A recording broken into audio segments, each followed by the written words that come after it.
अगला इसी के अंदर जिनका ताल्लुक अदलिया से है, जो ज्यूरी मैन है, असेसर है, मेंबर ऑफ पंचायत हैं, जो असिस्ट कर रहे हैं कोर्ट ऑफ जस्टिस या पब्लिक सर्वेंट को। अमेरिका में ज्यूरी मैन जो है वो जज के नीचे बैठे होते हैं, जो असिस्ट करते हैं जज को। पहले ज्यूरी मैन कहते हैं ये गिल्टी या नॉट गिल्टी का वो बताते हैं, जज उसके मुताबिक सज़ा देता है कि सज़ा कितनी देनी है, उन्होंने बताना है। अगर वो गुनहगार करेंगे तो जज की बारी आएगी, अगर ज्यूरी उसे बेगुनाह कर देगी तो वो बेगुनाह हो जाए। और मेंबर ऑफ पंचायत, इंडिया में जो मेंबर ऑफ पंचायत हैं ये छोटे छोटे मामलात में फ़ैसले दे सकते हैं। उनकी लिस्ट होती है कि इन मामलात में पंचायत के मेंबर ही फैसला दे सकते हैं। तो ये उसके अंदर है, एवरी ज्यूरी मैन, असेसर और member of panchayat assisting a court of justice और पब्लिक सर्वेंट, ये भी पब्लिक सर्वेंट है। फिर चौथा जिसका ताल्लुक इसके साथ है, every arbitrator or other person to whom any cause or matter has been referred for decision, कि उसको रेफ़र किया है कि तुम करो फैसला, सालिस मुकर्रर कर देते हैं आप, तो ये भी उसके अंदर है। तो जब आप मिलिट्री वाले कमीशन ऑफिसर एक साइड पे करेंगे तो 4 और निकालने हैं जिनका ताल्लुक जुडिशरी के साथ है। एक एवरी जज, number 2 officer of court of justice, number 3 jury man, assessor और मेंबर ऑफ पंचायत, और नंबर 4 एवरी आर्बिट्रेटर या अदर पर्सन। तो यहाँ तक आपके टोटल हो गए 5 कमीशन ऑफिसर और 4 ये नकाल लगा के। आगे है जिनका ताल्लुक, ये जो 7वीं लिखा है तरतीब, अब आपकी 6ठी बनेगी। ये वो लोग हैं जो माइंड में आप लेके आए, जेल हुकाम, यानी वो every person who holds any office by virtue of which is empowered to place or keep any person in confinement, जिसके पास किसी को कन्फाइनमेंट में रखने का अख्तियार है, जेल हुकाम है, एम्पावर्ड है to place or keep any person in confinement, तो ये जेल वाले एट्सेट्रा। अगला यहाँ पुलिस वगैरह आ जाती है, चाहे वो मोटरवे पुलिस हो चाहे दूसरी हो, जो अगले 2 हैं। यहाँ 8वीं लिखा है लेकिन तरतीब के लिहाज से 7th बनेगा, यानी every officer of government whose duty it is to prevent offences. Police का काम क्या है? ऑफेंस को रोकना। गिव इंफॉर्मेशन ऑफ ऑफेंसेस, और पुलिस ही ये ब्रांच है जो इंटेलिजेंस की है, जो ऑफेंसेस की इतला देती है। To bring offenders to justice, जो ऑफेंडर्स हैं उनको कटारे में लाते हैं। Or to protect the public health, safety और कन्वीनियंस, वे पब्लिक हेल्थ, सेफ्टी, कन्वीनियंस करते हैं। तो ये आपके जहन में मोटरवे ये वो वाले आ गए। उसके बाद 2 है 3, ये जो आपका 9th है, इसके अंदर officers of federal or provincial government वगैरह या रेवेन्यू वाले आ जाते हैं कि every officers who duty it is as such officer to take, receive, keep, expend any property on behalf of government, or to take any survey, assessment or contract on behalf of government, or to execute any revenue process वगैरह। तो ये officers of federal or provincial government या revenue वाले आ जाते हैं। ये जो 10th है, जो तरतीब के लिहाज से 9वां बनेगा, उसके अंदर आ जाते हैं ये officers of local government, town committee का अमला इसमें आ जाता है। Every officer whose duty it is as such officer to take, receive, keep, expend any property, to make any survey or assessment, to levy any or for any common purpose or any village, town or district. तो ये वो है। और आखिरी जो है 11th और तरतीब के लिहाज से 10वां, यहाँ इलेक्शन कमीशन का अमला वगैरह है कि every person who holds any office in virtue of which is empowered to prepare, पहले प्रिपेयर करते हैं इलेक्टोरल रोल, फिर पब्लिश करते हैं, फिर मेंटेन करते हैं, फिर रिवाइज करते हैं, आर टू कंडक्ट है, फिर इलेक्शन कंडक्ट करते हैं या वो इलेक्शन का पार्ट है। तो ये जो 10 आपने इसकी डेफिनेशन करनी है, तो ये जेल में रहे एक मिलिट्री कमीशन ऑफिसर जब वो फेडरल और प्रोविंशियल गवर्नमेंट के अंडर हों एक, उसके बाद आपने 4 लेने हैं जिनका जुडिशरी के साथ ताल्लुक है। एक आपका एवरी जज हो गया, फिर आपका जो है ऑफिसर ऑफ कोर्ट हो गया, फिर इसके अंदर आपका आर्बिट्रेटर और जूरी मैन और ये वो। तो ये 4 जुडिशरी के करके 5, 2 आपने लेने हैं ऐड और करने, एक जेल हुकाम, एक पुलिस वाले 7, फिर 3 आपने और लेने हैं जिसके अंदर एक officers of federal or provincial government वगैरह रेवेन्यू डिपार्टमेंट वाले आएंगे, फिर अगले में ऑफिसर्स ऑफ लोकल गवर्नमेंट और टाउन कमेटी का अमला आएगा, और आखिर में इलेक्शन कमीशन का अमला। तो ये 10 लोग पब्लिक सर्वेंट की डेफिनेशंस में आएंगे, और ये जो आती भी बहुत ज़्यादा है, क्या कहते हैं ये वाली डेफिनेशन, तो इसे अच्छे तरीके से आपने करनी।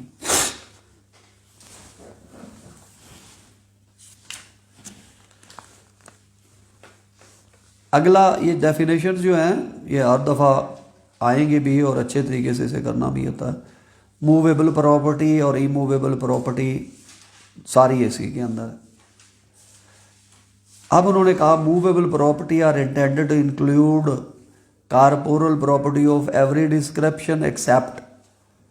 अब अगर आपको कहे इमूवेबल प्रॉपर्टी बताएं तो आप कहोगे इमूवेबल प्रॉपर्टी के अंदर है 3 चीज़ें इमूवेबल प्रॉपर्टी के अंदर है। नंबर 1 लैंड, ये जिसके ऊपर आप बैठे हैं land. Number 2 things attach to land, यानी इस लैंड के साथ जो चीज़ें अटैच हैं, मसलन दीवार, ये भी इमूवेबल है। इसको ग्रामेटिकली जब आप दुरुस्त करते हैं तो आप कहते हैं थिंग्स अटैच टू अर्थ, तो है उसी तरीके से एक लैंड और फिर इस लैंड के साथ चीज़ें जो अटैच्ड हैं यानी दीवार वगैरह। अब और तीसरी इसके ऊपर है कि वो इसके अंदर है थिंग्स जो परमानेंटली फास्टेंड है to anything which is attach to earth, यानी छत परमानेंटली फास्टेंड है उस चीज़ के साथ जो अटैच है अर्थ के साथ, किसके साथ, दीवार के साथ। तो ये 3 चीज़ें जो हैं ये इमूवेबल प्रॉपर्टी और इमूवेबल प्रॉपर्टी छोड़ के बाकी क्या है वो मूवेबल। तो इमूवेबल पूछे या मूवेबल पूछे तो 22 में आपको ये मिलेगा कि मूवेबल में every corporeal property of every description except, यानी इमूवेबल निकाल के इन 3 के अलावा ये सारी मूवेबल है। और इमूवेबल पूछे तो 3 है, एक land, number 2 things attach to earth यानी थिंग्स अटैच टू लैंड, और नंबर 3 थिंग्स जो परमानेंटली फास्टेंड है to anything which is attach to earth. wrongful gain is a gain by unlawful means of property, यानी unlawful means के जरिए gain है to which the person gaining is not legally entitled, जो gain कर रहा है वो legally entitled नहीं है। मैं आपसे कोई चीज़ चोरी कर लूँ, बद नियति से ले लूँ, तो मैं जो ले रहा हूँ वो है जो गेन कर रहा है, मैं लीगली इंटाइटल्ड नहीं हूँ, तो मेरा लेना रॉन्गफुल गेन कहलाएगा। और आप लीगली इंटाइटल्ड थे, आपने जो लूज़ किया वो रॉन्गफुल लॉस है, तो आपका wrongful loss is the loss by unlawful means of property to which the person losing it is legally entitled। जो आप लूज कर रहे थे, आप लीगली इंटाइटल्ड थे, आपका wrongful loss हो गया, मेरा wrongful गेन हो गया। तो इसको फिर गेनिंग wrongfully और लूजिंग लॉस। 24 में डिसऑनेस्टली आएगा कि whoever does anything with the intention of causing wrongful loss to one person or wrongful loss to another। तो जब आप ये काम करें इस इंटेंशन के तहत करें कि एक को मैंने wrongful loss देना है, एक को wrongful gain देना है, ये डिसऑनेस्टली होगी। तो डिसऑनेस्टली में दोनों आ गया कि whoever does anything with the intention of causing wrongful gain to one person or wrongful loss to another is said to do that thing dishonestly। 25 में fraudulently है, a person is said to do a thing fraudulently if he does that thing with intention to defraud others but not otherwise. यानी अगर मैं fraudulently का मतलब है with the intention to defraud करूँ तो। आगे आएगा 26 में reason to believe. Reason to believe का वर्ड बार बार आएगा। इंटेंशनली कर रहा है, नोइंगली कर रहा है, रीजन टू बिलीव कर रहा है। रीजन टू बिलीव कहते हैं if he has sufficient cause to believe, यानी उसके पास कोई सफिशिएंट कॉज है बिलीव करने का, ये रीजन टू बिलीव है। A person is said to have reason to believe a thing if he has sufficiently cause to believe that thing, sufficiently cause to believe that thing but not otherwise। यानी अगर कोई शख्स, मुझे पता है ये चोरी का माल है, मैं उससे ले लूँ तो मैं इंटेंशनली चोरी का माल रिसीव कर रहा हूँ। नंबर 2, मुझे नॉलेज है कि ये चोरी का माल है, मैं चोरी का माल ले रहा हूँ, मैं नोइंगली ले रहा हूँ। और अगर 5 लाख की चीज़ मुझे कुछ नहीं पता चोरी की है या नहीं है, ना मेरी इंटेंशन ना मेरा नॉलेज, लेकिन 5 लाख की चीज़ वो मुझे 10,000 में या 20,000 में दे रहा है, then I have a reason to believe कि ये चोरी का माल है। अब मैं ऐसे करूँगा तो फिर भी पकड़ा जाऊँगा। वो कहेंगे आपके पास सफिशिएंट कॉज तो बिलीव करने की नहीं था ना कि 5 लाख की चीज़ अगर आपको 20,000 में दे रहा है तो इसके पीछे क्या वजह है। तो लिहाजा रीजन टू बिलीव में भी आप पकड़े जाते हैं। 27 में उन्होंने ये कहा है कि जब प्रॉपर्टी, चाहे लाइबिलिटी आपने बनानी हो किसी की, चाहे किसी का राइट अकरू करना हो, अगर प्रॉपर्टी किसी शख्स के वाइफ के पास है, किसी के क्लर्क या किसी सर्वेंट के पास है, तो वो उसकी पोजेशन समझा जाएगा।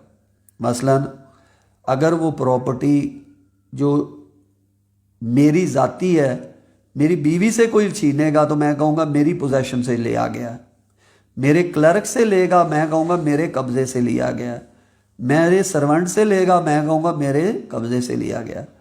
तो ये जो पीपीसी है इसने कहा कि आपका कब्ज़ा आपकी बीवी के पास हो, क्लर्क के पास हो, सर्वेंट के पास हो, ये आपका समझा जाएगा। ये पॉजिटिवली भी है, नेगेटिवली भी है।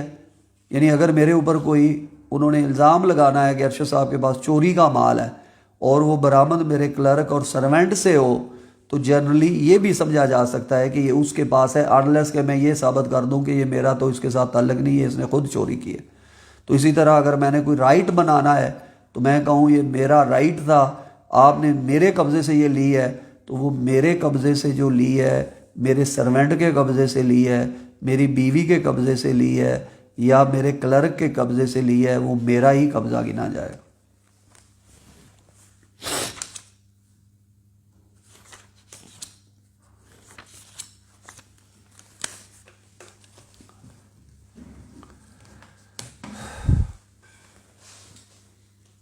सर इसमें वाइकेरियस लायबिलिटी भी इसी में फॉल करेगी? वो आएगी और आएगी।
आज आपके पास दोनों है मेरे लेक्चर?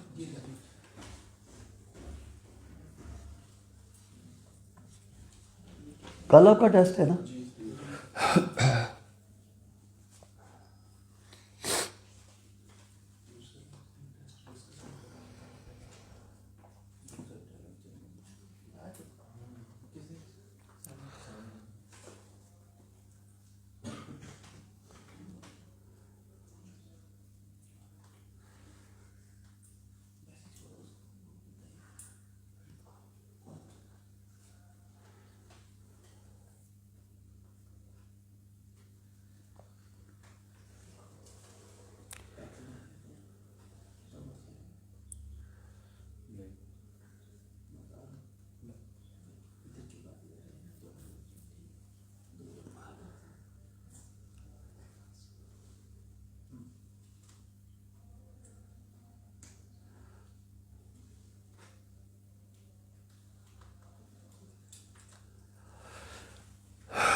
टेस्ट भी डिस्कस करना।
वालेकुम जी, क्या हाल है, कैसे हैं आप? जी आपने कॉल की थी, आपको ऑप्शन चाहिए थी कोई 3-4 लाख, ये बताएं किस एरिया में चाहिए आपको?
मेरे पास ना व्हाट्सएप ख़त्म हो गया था पिछले सारा रिकॉर्ड, तो वो इसलिए मैं आपसे कहा, वरना मैं ख़ुद ही ढूंढ लेता।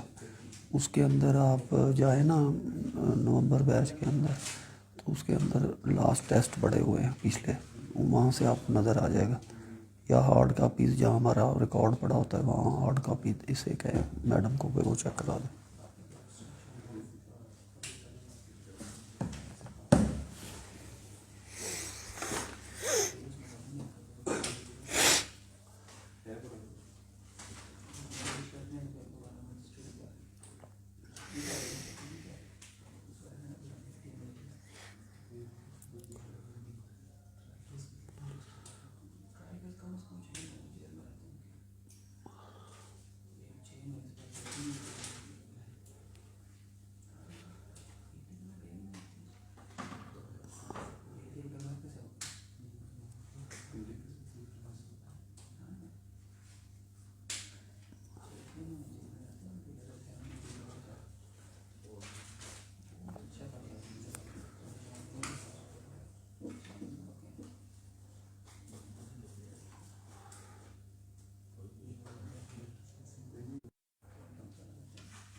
अच्छा जी, अगली डेफिनेशन आपकी काउंटरफीट।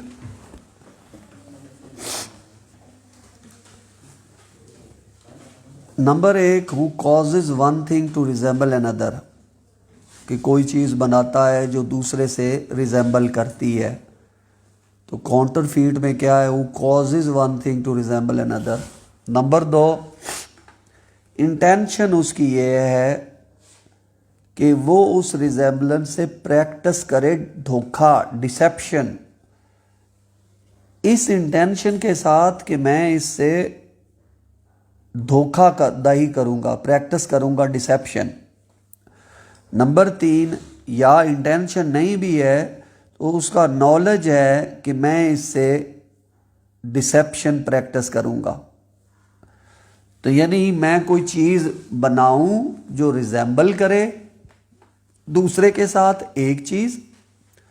नंबर 2, इंटेंशन मेरी हो कि मैं इससे धोखाधड़ी करूंगा। नंबर 3, अगर इंटेंशन नहीं भी है, खाली नॉलेज भी है, ये नॉलेज है कि इससे डिसेप्शन में प्रैक्टिस होगी, तो ये है आपका काउंटरफीट 3 इंग्रेडिएंट के ऊपर। फिर आगे उन्होंने कहा कि एक्सप्लेनेशन दी मज़ीद वजाहत के लिए। उन्होंने कहा it is not essential to counterfeit that the imitation should be exact, कि नकल असल के साथ हू बहू बिल्कुल मिली जुली हो, ये ज़रूरी नहीं है।